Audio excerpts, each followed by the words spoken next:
Tucker Carlson is back, releasing the news that he will be joining Twitter, and a new show that looks a lot like the old show will be on the freest speech platform that exists on the planet. Hey, it's Tucker Carlson. You often hear people say the news is full of lies, but most of the time that's not exactly right. Much of what you see on television or read the New York Times is in fact true in the literal sense. It could pass one of the media's own fact checks. Lawyers would be willing to sign off on it. In fact, they may have. But that doesn't make it true. It's not true. At the most basic level, the news you consume is a lie of the stealthiest and most insidious kind. Facts have been withheld on purpose, along with proportion and perspective. You are being manipulated. How does that work? Let's see. If I tell you that a man has been unjustly arrested for armed robbery, that is not, strictly speaking, a lie. He may have been framed. At this point, there's been no trial, so no one can really say. But if I don't mention the fact that the same man has been arrested for the same crime 6 times before, am I really informing you? No, I'm not. I'm misleading you. And that's what the news media are doing in every story that matters,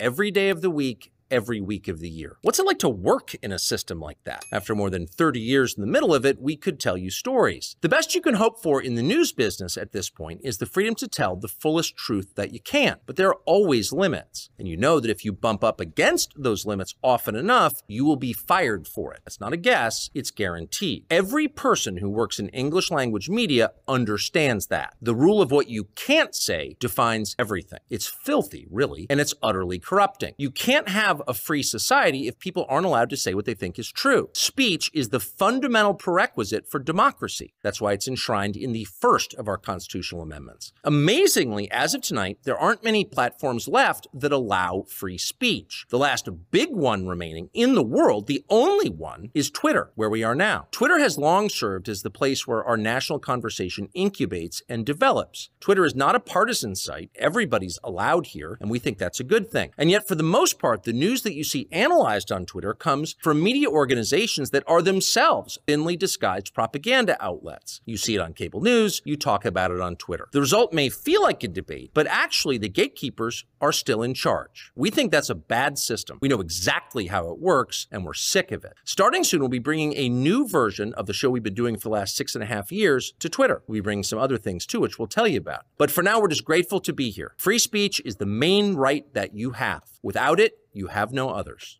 See you soon. Amazing, great news from Tucker Carlson. We miss Tucker. We were waiting for him to make an announcement, but complicated business, you know, sorry to keep you waiting. But he is back here, and I think this is tremendous news. I think a big part of the effort to remove Tucker from Fox News was done so that they could sideline him for the 2024 election. I think that he was the biggest threat to the narrative that Fox News wants to jump in on. Every time Tucker felt like he was the odd one out, he was always a little bit different than the rest of the hosts. They were going one direction, he was going the other. They tried to take him out. There was a lot of concern about whether his contract was going to keep him bound over to Fox News or whether this would be something that would sideline him on a legal basis, but doesn't seem like that is the case. He is coming back over now, and I think Twitter is a beautiful spot for him to land. Twitter is not really built for video quite yet, but it will get there, and presumably it's going to get there very fast now that Tucker Carlson is bringing his entire show to it, which is tremendous news for other content creators out there who are looking for additional venues and platforms where they can be anti-fragile, where they can be less concerned about being demonetized or censored or struck or thrown off the platforms like YouTube. And big shout outs to Locals and to Rumble and to BitChute and to Odyssey and to all of the other platforms, of course. They're doing great work. And Twitter is another platform. And so, you know, we want to give them some love too because they're also in this fight. But for Tucker Carlson, Twitter makes, I think, the most sense. Don't have any idea what the deal was between him and Elon or what this new venture looks like moving forward. But Twitter